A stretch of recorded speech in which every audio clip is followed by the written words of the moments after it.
Hey everybody, welcome back to GameStop TV. I am here with Will, the Senior Brand Manager from Techland, and we are talking Dying Light 2. Will, thanks for being here. Yeah, you're very welcome. It's a pleasure to be here.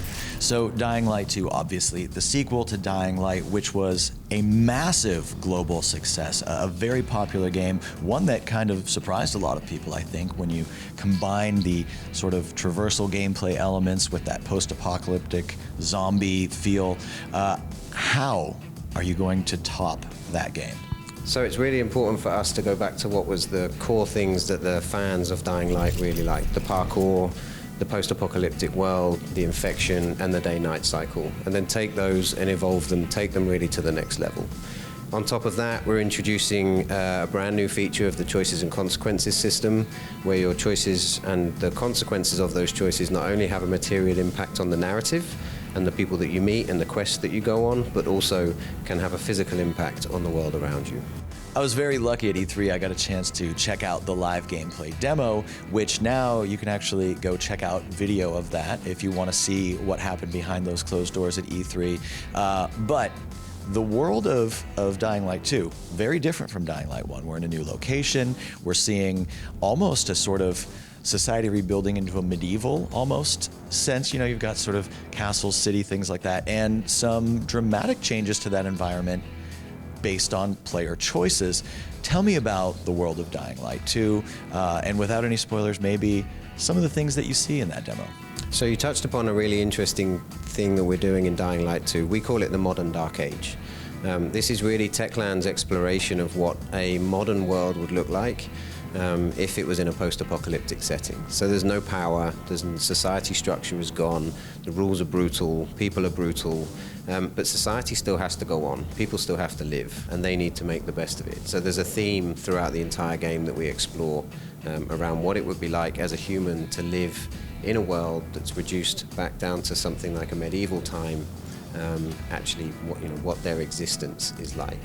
One of the developments in Dying Light 2 is that the infection since the first one has now evolved. What that means is it's now more sensitive to UV light. And effectively what that means is that human beings are safer in the relative safety of sunlight or under UV lights. And the infected now reside within buildings during the day to get out of the way of the sun. We call those places dark zones. This is really the evolution of the day-night setting, where previously in Dying Light 1 we had two very distinct game modes. In Dying Light 2 we've brought those game modes together to offer the player much more opportunity to explore both during the day and during the night. All right, so if people want to get their hands on the game, when does it come out? What platforms is it on? So it's going to be on Xbox One, PS4, and PC, and it's scheduled to release in spring 2020. Spring 2020. All right, and I hear that you're working on some pretty awesome pre-order incentives, right? Yeah, we understand really how important GameStop is for us, and so we're building something at the moment that we're not ready to release to the public yet, but early in the new year, stay tuned, and we'll come out with a really great incentive for the GameStop. All right, well, thank you so much for talking to us today about Dying Light 2. You're very welcome. Pleasure to be here. All right, if you want to play Dying Light 2, make sure you pre-order it right now at GameStop and keep checking back with your store to find out what that awesome pre-order incentive is going to be.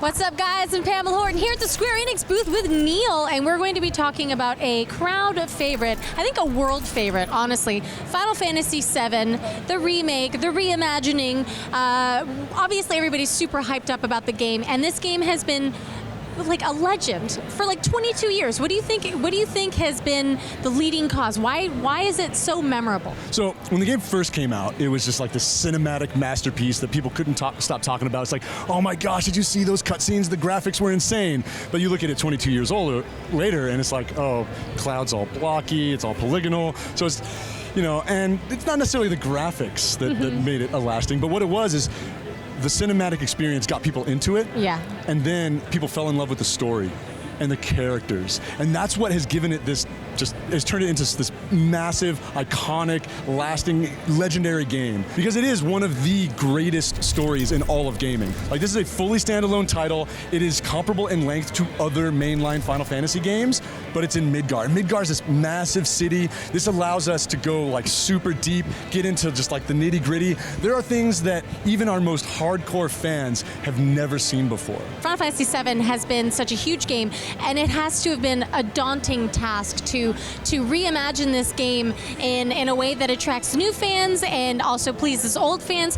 How do you think that you guys have approached that? So you absolutely nailed on one of our biggest goals, which is make sure that all of our biggest fans feel that we're doing this right and feel that we're doing the original game justice. That's like goal number one. But number two is sharing this with an entirely new audience. And so the development of the game has been all about straddling that line of making sure that we're paying homage to the original and staying true while also modernizing it, making it so that newcomers can come in and feel welcome. Well, obviously the combat system looks really awesome. It also has the slowed down time so that people can make their selections, but it also creates this really awesome dynamic between the characters. Can you talk about that? Yeah, absolutely. Because there's this real-time action element, you can't control everyone at the same time, but we want to make sure you can control any character you want. So, with a single button press, you can swap on the fly and control any of the characters directly. When you're not controlling a character, the AI will take over and they'll fight on their own. But it's up to you to decide what abilities and spells those characters are using. You can do that by taking direct control over a character, or you can issue commands to a character. Awesome. I am super hyped. We're both hyped. I hope you guys are hyped.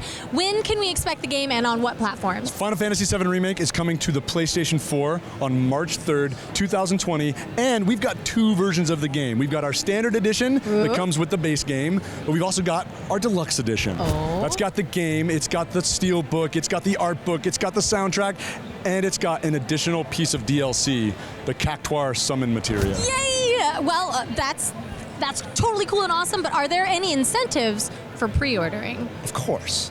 If you pre-order, you're going to get the Chocobo Chick Summon Materia DLC. So you'll be able to summon a Chocobo Chick to come into battle alongside you. Oh my god, that's adorable! Neal, thank you so much for your time. I appreciate it. You guys, make sure you pre-order Final Fantasy VII at your local GameStop, and we'll see you guys next time.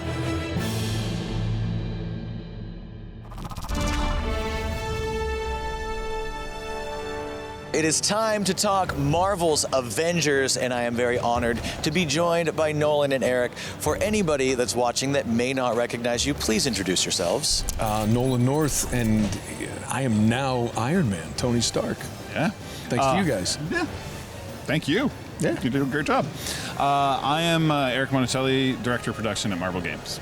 That was kind of your moment. It was, I am Iron Man. Like you had the Tony Stark moment right then. You have no idea. Just being able to play this kind of an iconic character is it's a lot of responsibility, but I'm having a blast, and I hope everybody enjoys my take.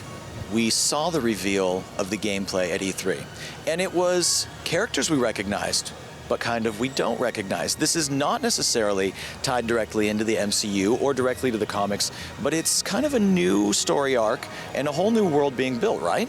You have to have an original story. You have to find an original way to portray the characters, because I think it would be a really bad road to go down if everyone's trying to do an impression of the characters they already know. So in this universe, we're just going to put our own spin on it. And again, I've done a lot of games, and this is some of the finest gameplay footage. I mean, forget the cinematics. I mean, my ego wants to tell everybody about the cinematics and all the acting, but the gameplay is actually some of the most phenomenal I've ever seen. I mean, For us, it's really about originality and authenticity. The source and where you get the meat of what Marvel is the comics. Everything comes from the comics. That's right. And so that's what we go to, and that sort of feeds into the game. One last thing that was really intriguing to me that we've learned is that this is not the end of the adventure.